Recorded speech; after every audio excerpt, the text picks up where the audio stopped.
Okay, स्कूलમાં જવાનું છે.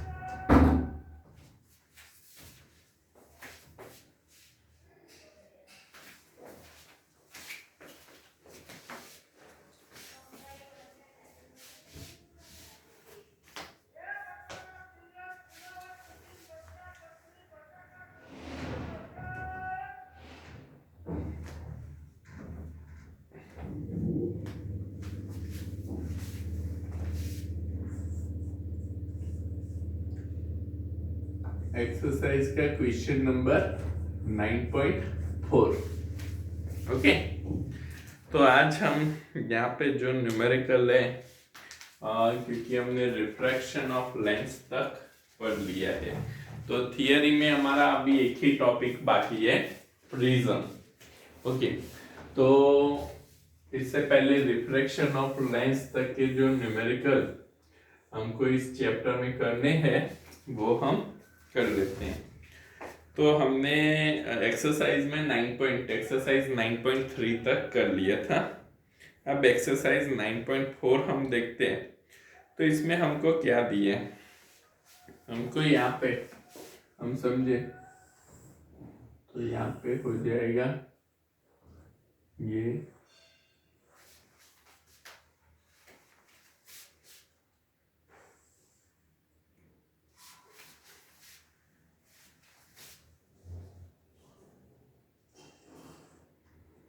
हो जाएगा, ये हो गया 60 और ये हो गया हमारा एंगल 35 डिग्री एंगल. ये 60 डिग्री और ये हो गया 35 डिग्री. अब यहाँ पे ये एयर मीडियम है, ये क्या है, एयर मीडियम है, और ये है हमारा ग्लास मीडियम. ये हमारा ग्लास मीडियम है. फिर ऐसे ही हमको दूसरा एक फिगर दिया है,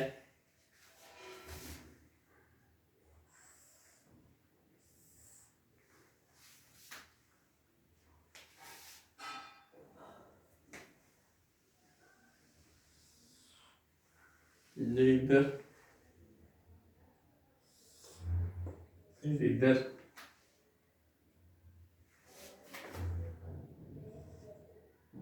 तो ये हो जाएगा 47 डिग्री.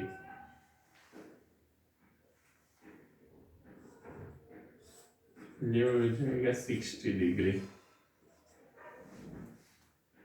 ये एयर मीडियम और ये है हमारा वाटर मीडियम. एयर और वाटर. फिर हम यहाँ पे लेते हैं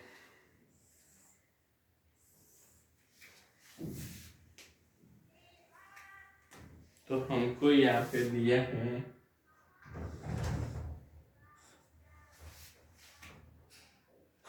45 डिग्री.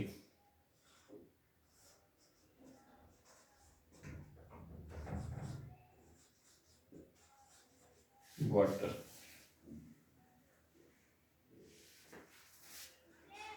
और ये हमारा है ग्लास मीडियम.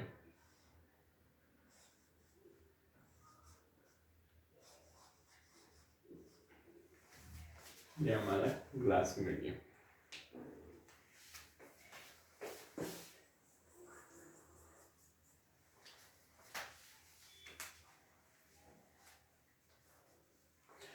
अब हम यहाँ पे समझते हैं कि हमको बोला क्या है. तो figure 9.34 A and B show refraction of a ray in air incident at 60 degree with the normal to a glass air. जो पहला फिगर है ग्लास एयर, इसमें इंसिडेंट एंगल कितना है, 60 डिग्री पे है. Okay, and water air interface. और water air में हम देखते हैं दूसरे फिगर में, तो वाटर एयर में भी इंसिडेंट एंगल कितना है, 60 डिग्री है. Respectively predict the angle of refraction in glass when the angle of incidence in water is 45 degree with the normal to a water glass interface। ये दोनों पे हमको यहाँ पे एयर ग्लास इंटरफेस दिया है जिसमें इंसिडेंट एंगल 60 डिग्री है, रिफ्रैक्टेड एंगल 35 डिग्री है।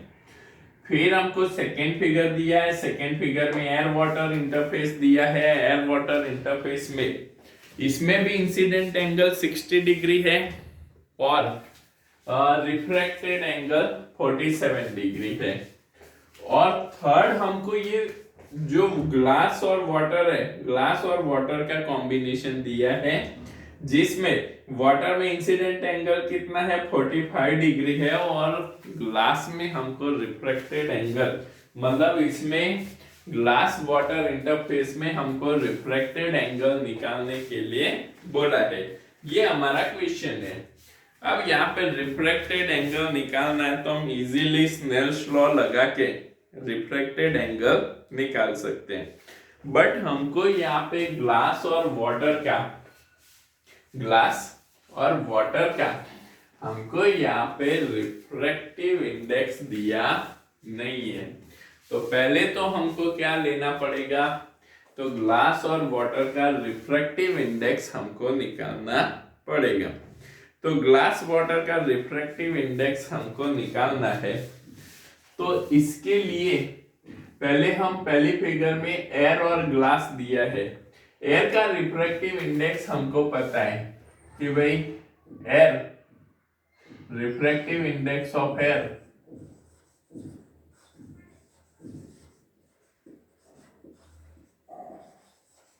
Index of air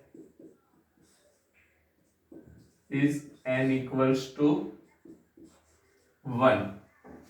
n equals to का हम क्या लेते हैं, 1 लेते हैं। ओके, या इसको एयर है तो n ऑफ a ले लेते हैं, एयर का n ऑफ a ले लेते हैं। तो यहाँ पे जब हम बात करते हैं कि भाई एयर टू ग्लास है तो यहाँ पे स्नेल्स लॉ अप्लाई करते हैं, तो n of a into sine i equals to n of water into sine r। ये हमारा स्नेल्स लॉ है। n of a sine i equals to n of w sine r। हमको निकालना है n of w। n of w को subject कर लो।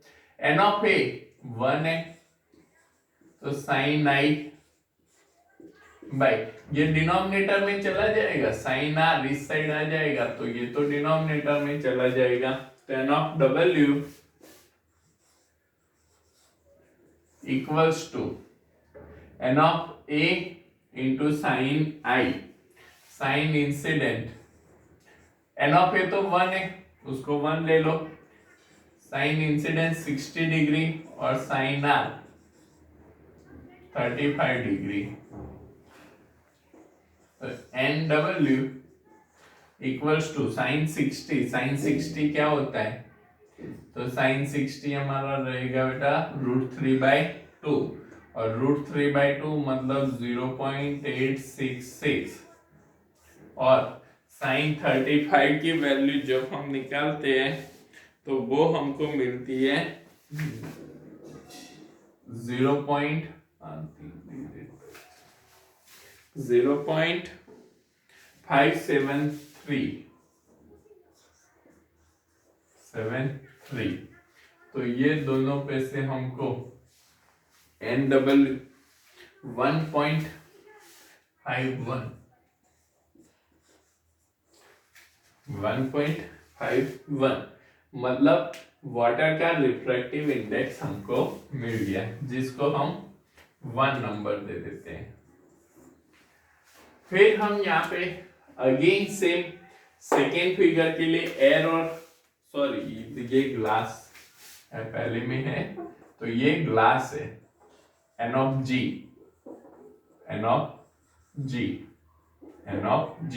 ये glass का रिफ्रैक्टिव इंडेक्स हमने निकाला। अब सेकेंड फिगर में air water interface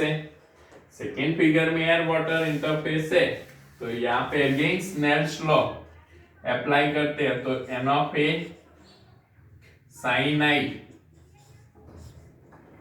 equals to n of W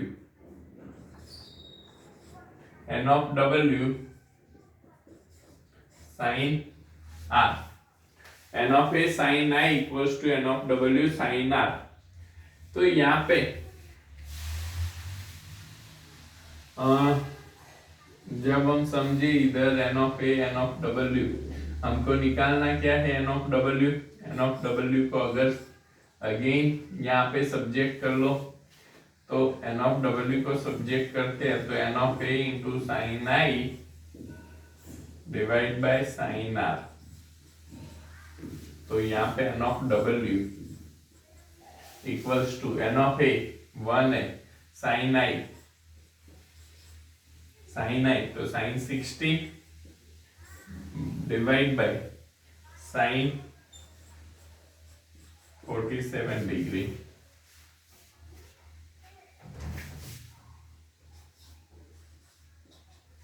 sign 60 0.866 ऊपर लिया सेम टू सेम.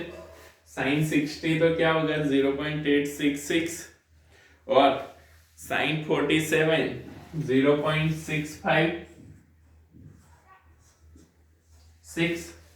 0.656. तो ये हमको वाटर का रिफ्रैक्टिव इंडेक्स मिलेगा 1.32.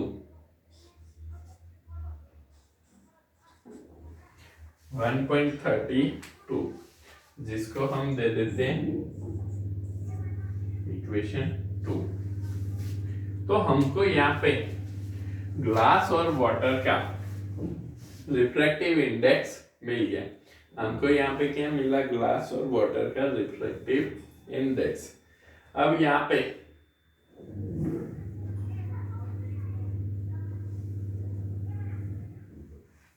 ग्लास वाटर का रिफ्रैक्टिव इंडेक्स हो गया.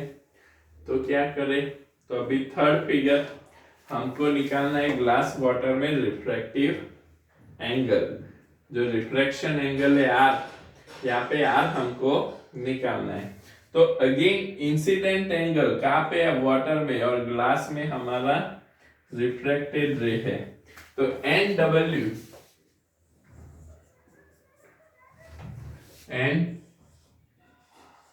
NW equals to NW sin I equals to N glass sin R. NW sin I equals to N glass sin R. तो NW हमको निकालना क्या है, sin R. sin R equals to NW by NG equals to sin I. तो sin R NW कितना है, तो NW हमने निकाला 1.32 divide by N of G 1.51 into sin I. तो कितना है, sin I 45, sin 45.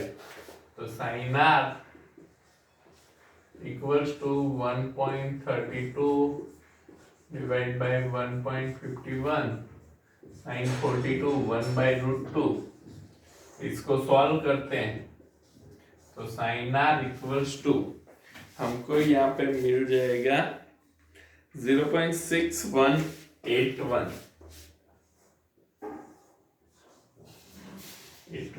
ओके, ये हमको इसको पूरा सॉल्व करते हैं 1.32 डिवाइड बाय 1.51 इंटू 1/√2. तो ये सॉल्व करने पे हमको 0.6181 मिल जाएगा. अब जब हमको 0.6181 मिलेगा तो यहाँ पे R इक्वल्स टू क्या हो जाएगा, sine inverse 0.6181 equals to R equals to इसको सॉल्व करने पे 38.2 डिग्री कितना मिलता है, 38.2 डिग्री हमको मिलता है। तो ये है हमारा refractive index, sorry refraction angle, ये हो गया हमारा रिफ्रैक्शन एंगल। ओके, तो यहाँ पे ऐसे हम स्नेल्स लॉ अप्लाई करके इसका रिफ्रैक्शन एंगल निकाल सकते हैं। तो बेटा इसको कैलकुलेट कर लो, लिख लो, तो हम आगे का क्वेश्चन करते हैं।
अब हम समझते हैं एक्सरसाइज का क्वेश्चन नंबर 9.5।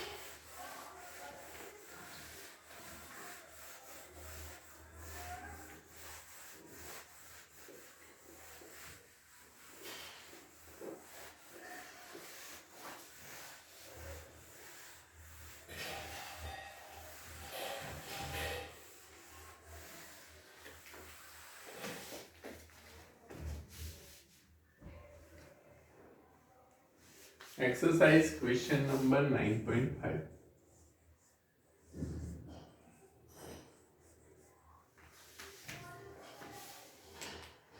तो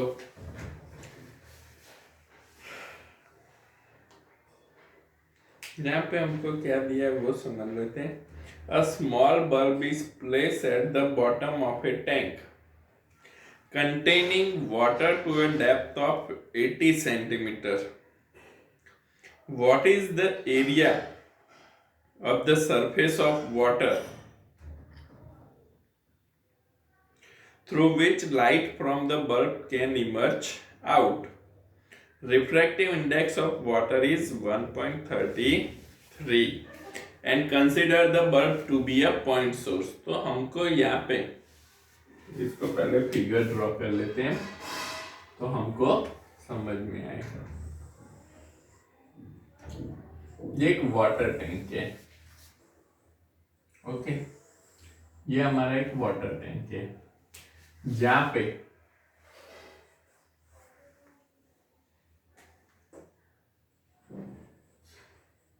ये एक पॉइंट सोर्स है, point light source, point light source. अब जब हम यहाँ पे देखते हैं पॉइंट लाइट सोर्स है तो ये तो पूरा पानी से भरा हुआ है, इधर पूरा पानी है।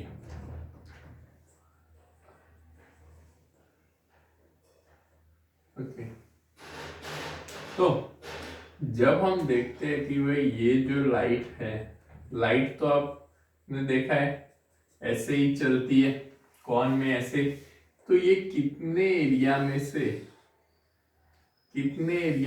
ये कम आउट होगी, तो इतने एरिया में से ये कम आउट होगी। ये पॉइंट सोर्स है, टॉर्च है, तो टॉर्च ऐसे लाइट को स्प्रेड करती है, तो कितने एरिया में से कम आउट होगी, तो तो ये एरिया में से इतना जो एरिया है उसमें से ये कम आउट हो रही है। तो यहाँ पे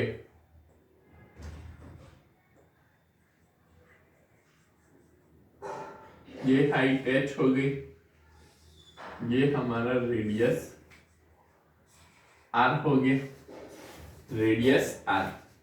क्योंकि भाई हमको जब समझना है कि भाई लाइट यहाँ से कितने एरिया में से निकल रही है, जब एरिया निकालना है तो रेडियस हमको चाहिए। ओके, तो रेडियस हमको यहाँ पे चाहिए, तो उस रेडियस पे से हम अब यहाँ पे कम आउट हो रही है। इसका मतलब क्या हुआ का स्मॉल बल्ब हमने यहाँ पे प्लेस किया। What is the area of the surface water through which light from the bulb can emerge out.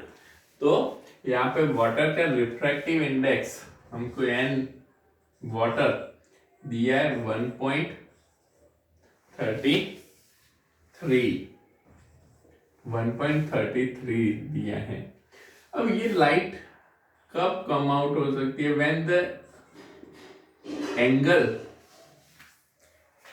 Is critical angle. अगर ये एंगल क्रिटिकल एंगल से ज्यादा है तो हमारी टोटल इंटरनल रिफ्लेक्शन की कंडीशन क्या कहती है कि when the incident angle is greater than the critical angle, when the incident angle is greater than the critical angle, at that time the total internal reflection occur।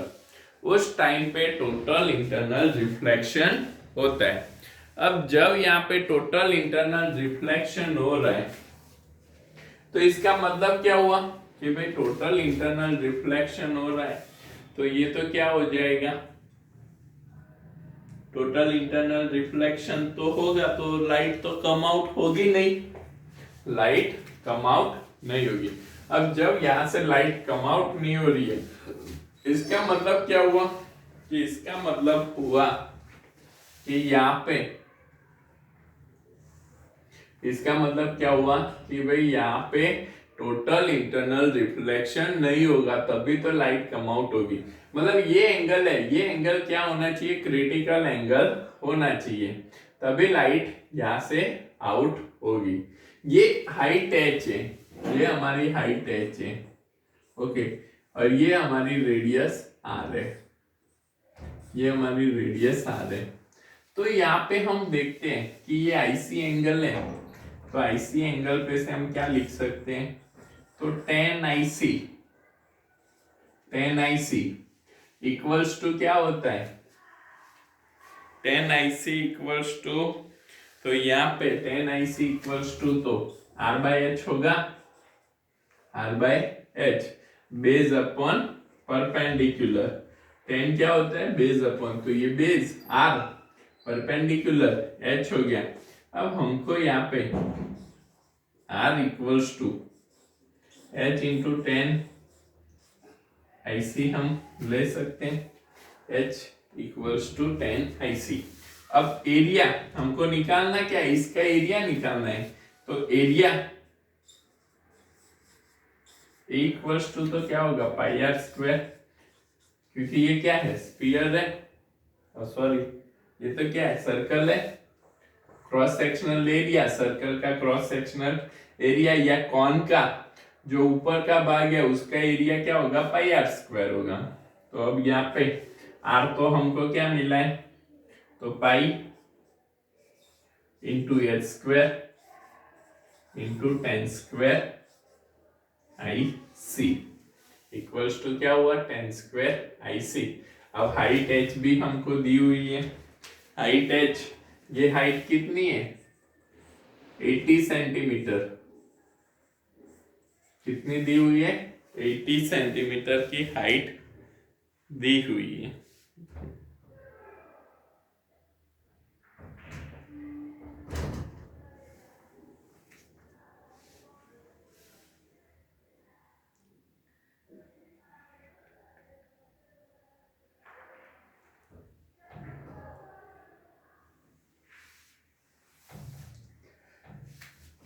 अब यहाँ पे आता है कि भाई हमको h तो पता है, बट टेन स्क्वायर IC क्या होगा, तो tan स्क्वायर IC, तो refractive index n equals to 1 upon क्या होता है साइन IC। हमने आगे इसको देखा हुआ इंटरनल रिफ्लेक्शन में कि n इक्वल्स टू क्या होता है 1 अपॉन साइन IC। तो यहाँ पे जब हम साइन IC को सब्जेक्ट करते हैं equals to 1/n, sine IC को सब्जेक्ट करते हैं तो 1/n, तो साइन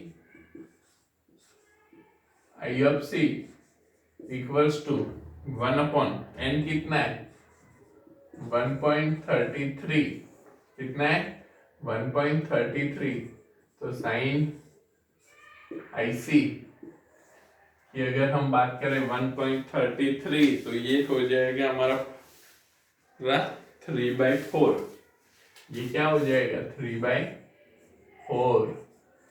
ओके, साइन IC 1/33 क्या होता है, तो 1/1.33 होता है 4/3, 1.33 क्या होता है 4/3, बट ये तो क्या है डिनोमिनेटर में 4/3, तो उसको 3 कहाँ पे चला जाएगा, 3 डिनोमिनेटर का डिनोमिनेटर हुआ, तो इसलिए साइन IC इक्वल्स टू हम क्या लिख सकते हैं 3/4। अब यहाँ पे हम एक ट्राइंगल बनाते हैं। ओके,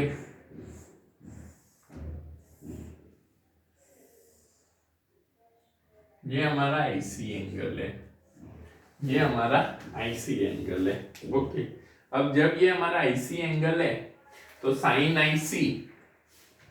IC इक्वल्स टू तो क्या है 3/4, तो ये हमारा 3 हो जाएगा और ये हमारा हाइपोटेनियस 4, ये क्या हो जाएगा हाइपोटेनियस 4, तो 3/4।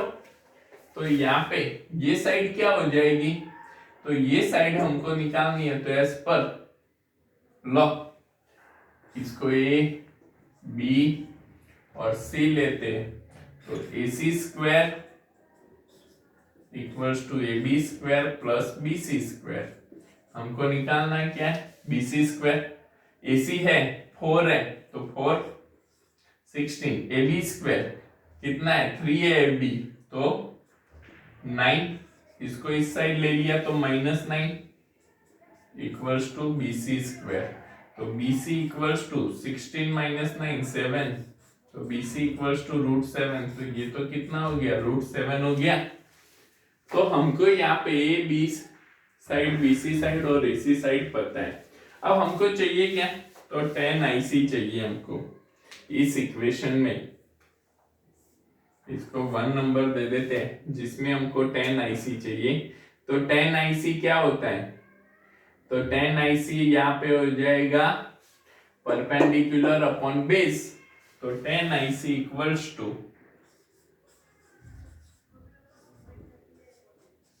ये 3/√7 हो जाएगा, tan IC इक्वल्स टू क्या हो जाएगा 3/√7। ओके बेटा, tan IC हमारा क्या हो गया 3/√7, जिसको हम इक्वेशन 1 में पुट कर देते हैं। tan IC की कीमत हम क्या करते हैं इक्वेशन 1 में पुट कर लेते हैं, तो area A equals to pi r square, तो पाई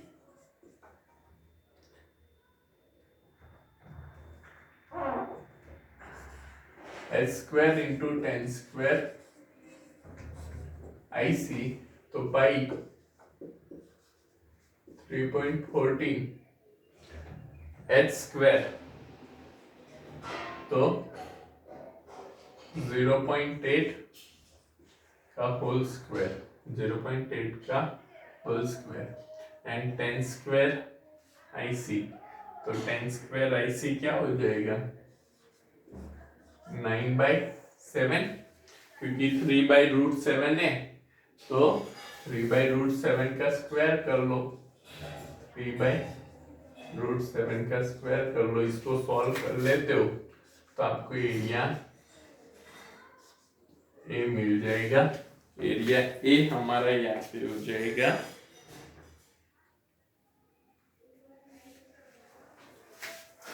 2.6 मीटर स्क्वायर। एरिया कितना मिलेगा? तो एरिया मिलेगा 2.6 मीटर स्क्वायर। ओके, तो ऐसे मोस्ट टाइम क्वेश्चन है ये, ऐसा कंसेप्ट हमको पूछ सकते हैं। ओके, तो ये ध्यान में रखना है आपको, ये फॉर्मूला भी ध्यान में रखने और ये मेथड भी ध्यान में रखनी है कि कैसे इस चैप्टर में सारे न्यूमेरिकल की मेथड ध्यान में रखना। तो ये लिख लो, सॉल्व कर लो।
ओके, अभी एक्सरसाइज 9.6 हम प्रिज्म का टॉपिक पढ़ने के बाद समझेंगे।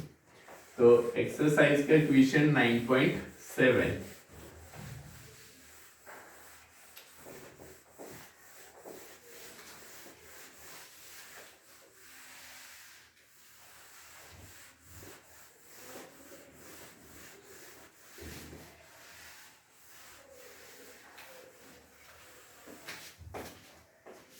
Exercise question 9.7।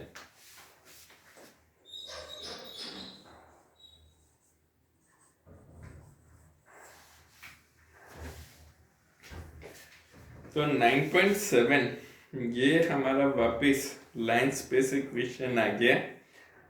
Okay, lens maker formula जो है उस पे से ये इक्वेशन है। तो 9.7 में हमको क्या दिया है कि double convex lens are to be manufactured from a glass of refractive index 1.55 with both faces of the same radius of curvature.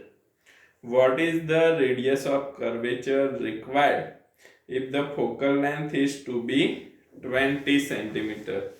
अब हमको यहाँ पे कॉन्वेक्स लेंस दिया है, डबल कॉन्वेक्स लेंस है जिसमें फोकल लेंथ हमको दी है 20 सेंटीमीटर, आपको फोकल लेंथ रिक्वायर्ड है।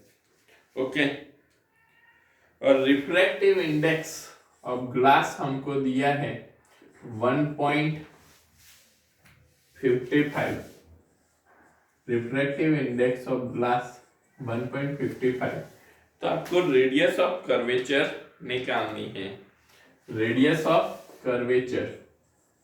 अब दोनों फेसिस की रेडियस सेम है, दोनों रेडियस कैसी है, सेम है। तो R1 equals to R2 equals to R, ये हमको कंडीशन में दिया है कि with both faces of the same radius of curvature, दोनों की रेडियस ऑफ कर्वेचर सेम है। तो जब दोनों की रेडियस ऑफ कर्वेचर सेम होती है तो we can consider that R1 equals to R2 equals to R, हम ये ले सकते हैं। R1 equals to R2 equals to R हम यहाँ पे कंसीडर कर सकते हैं। अब यहाँ पे from the lens maker simple, आपको सिर्फ रिफ्रैक्शन ऑफ लेंस में सारे फॉर्मूला अच्छे से ध्यान में रखने हैं। अब लेंस मेकर का formula 1/f equals to N2 by N1 minus 1 into 1/R1 minus 1/R2, 1/R1 minus 1/R2। Okay, अब यहाँ पे हमको निकालना क्या है, तो रेडियस ऑफ कर्वेचर। तो N2 मतलब यहाँ पे क्या लेना है आपको, N2 मतलब N of G, and N1 आपका हो जाएगा 1, एयर मीडियम है तो N1 1 हो जाएगा। ओके, और R1 इक्वल्स टू R, और as per sign convention R2 equals to minus R हमको लेना पड़ेगा। As per sign convention R2 equals to minus R यहाँ पे होगा, तो हम R2 equals to minus R consider कर लेते हैं। तो R1 R2 हो गया। तो अब रिफ्रैक्टिव इंडेक्स यहाँ पे पूरा हम पुट करते हैं 1/f 20 into N2, N2 equals to Ng लेना है 1.55 माइनस 1, और N1 तो क्या है 1 है, तो 1.55 माइनस 1, यहाँ पे 1/R माइनस R2 क्या लेना है, माइनस R लेना है। ये ध्यान में रखना है। R1 फेस जो R1 रेडियस है, R1 रेडियस हमारा R हो जाएगा और R2 रेडियस हमारा माइनस R होगा। ये आपको ध्यान में रखना है। अगर दोनों पॉजिटिव पॉजिटिव ले लिए तो 0 हो जाएगा, तो ये पॉसिबल नहीं है, 0 पॉसिबल नहीं है। अब इसको सॉल्व करते हैं। तो 1/20 equals to 0.55 into 1/R plus minus minus क्या हो जाएगा, माइनस माइनस तो प्लस हो जाएगा,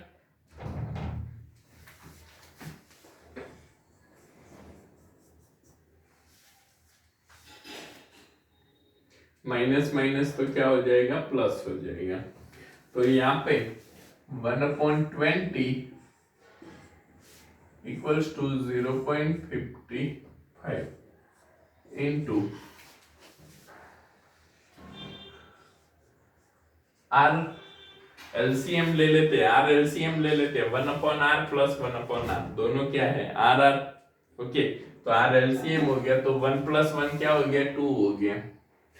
तो आर को इस साइड ले लो, 20 को इस साइड ले लो, तो R equals to 0.55 into 2 into 20। तो रेडियस ऑफ कर्वेचर आर हमको कितना मिलेगा, तो रेडियस ऑफ कर्वेचर हमारा हो जाएगा 22 centimetre. Radius of curvature R equals to 22 centimetre रहेगा। ओके, तो ऐसे हम radius of curvature from the lens maker formula निकाल सकते हैं। तो from the lens maker formula हमारा रेडियस ऑफ कर्वेचर निकल जाएगा।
ओके, एक्सरसाइज का नेक्स्ट क्वेश्चन हम देखते हैं 9.8।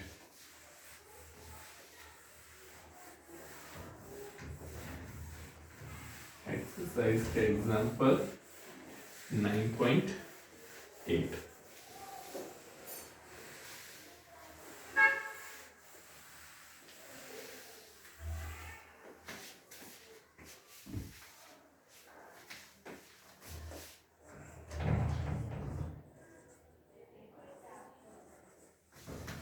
तो एग्जाम्पल 9.8 में हमको क्या दिए वो पहले देख लेते हैं। तो अब beam of light converges at a point P. Now a lens is placed in the path of the convergent beam 12 centimeter from P. At what point does the beam converges if the lens is convex lens of focal length 20 centimeter and concave lens of focal length 60 centimeter? Okay. समझना बेटा, converges मतलब क्या होता है? तो converges मतलब band होना, एक जगह पे रेस क्या होती है बैंड होते हैं। जैसे कि अगर हम ऐसे रेज ले रहे, ठीक है, और यहाँ से एक रेज, तो ये क्या हुए कन्वर्जिस हुए और यहाँ पे मिल रहे, ये पी पॉइंट पे मिल रहे, ऐसा हमको दिया हुआ है कि भाई ऐसे रेज है और एक पी पॉइंट पे मिल रहे। अब पी पॉइंट पे मिल रहे, अब हम क्या करते हैं कि भाई पहले तो ये पी पॉइंट पे मिल रहे थे, अब हमको यहाँ पे एक लेंस समझो।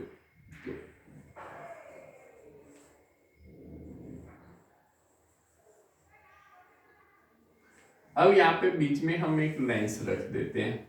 अब पहले हमने लिया है तो कॉन्वेक्स लेंस, पहला हम ले लेते हैं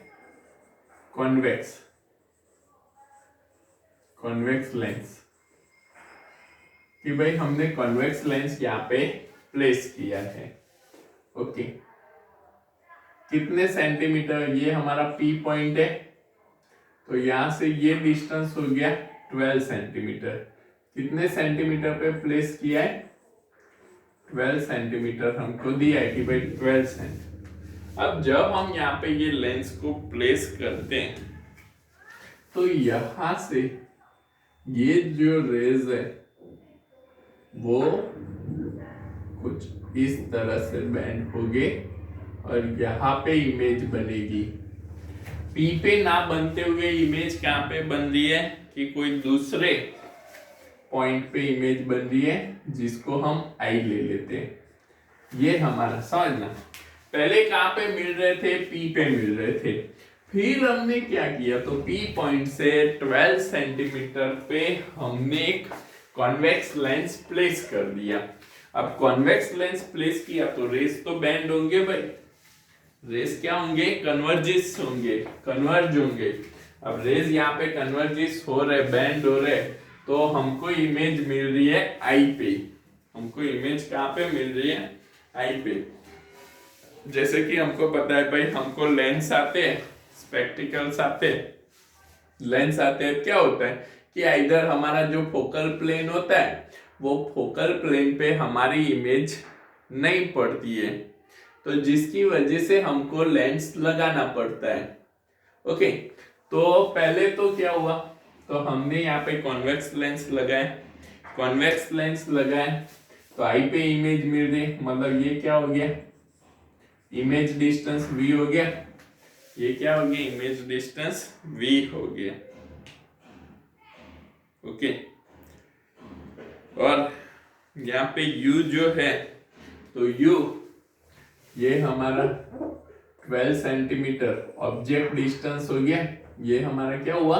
ऑब्जेक्ट डिस्टेंस। पहले किधर था? P पे, कि भाई P से हमने लेंस को 12 सेंटीमीटर पे रखा हुआ है, तो ये तो हमारा क्या हो गया? ऑब्जेक्ट डिस्टेंस हो गया। तो now from the lens maker formula,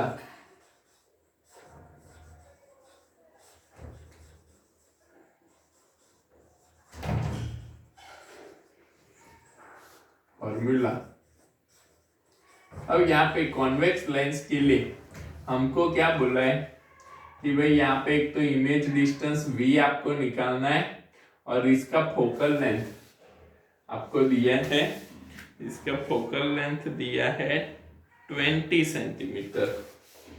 focal length हमको दिया है बेटा 20 सेंटीमीटर, और v यहाँ पे निकालना है। तो from the lens maker formula 1/f equals to 1/v minus 1/u। 1/f equals to 1/v minus 1/u। अब यहाँ पे ये कॉन्वेक्स लेंस है, कॉन्वेक्स लेंस है, तो यहाँ पे हमारा u ऑब्जेक्ट डिस्टेंस है, वो क्या आएगा? पॉजिटिव आएगा। तो यहाँ पे इसको v निकालना है, तो v को सब्जेक्ट कर लेते हैं, तो 1/f प्लस 1/u, तो 1/v इक्वल्स टू 1/f कितना है? 1/20 प्लस u कितना है? 1/12। तो इसको सॉल्व करते हैं तो हमको v इक्वल्स टू क्या मिलेगा? 20 into 12 divide by 32। v equals to हमारा हो जाएगा 20 इंटू 12 डिवाइड बाई 32, जो v इक्वल्स टू 7.5 सेंटीमीटर पे मिल रहे हैं। मतलब हमको इमेज जब हम कॉन्वेक्स लेंस लगाते हैं तो इमेज हमको मिलती है भाई 7.5 सेंटीमीटर। क्या मिलती है? 7.5 सेंटीमीटर।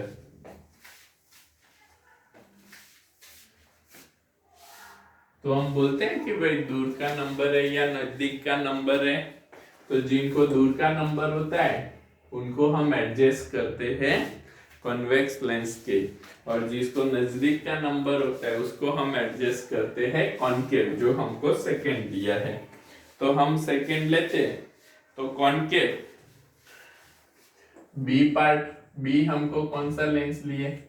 Concave lens. क्या दिया है हमको? कॉनकेव लेंस दिया है। क्या दिया है भाई?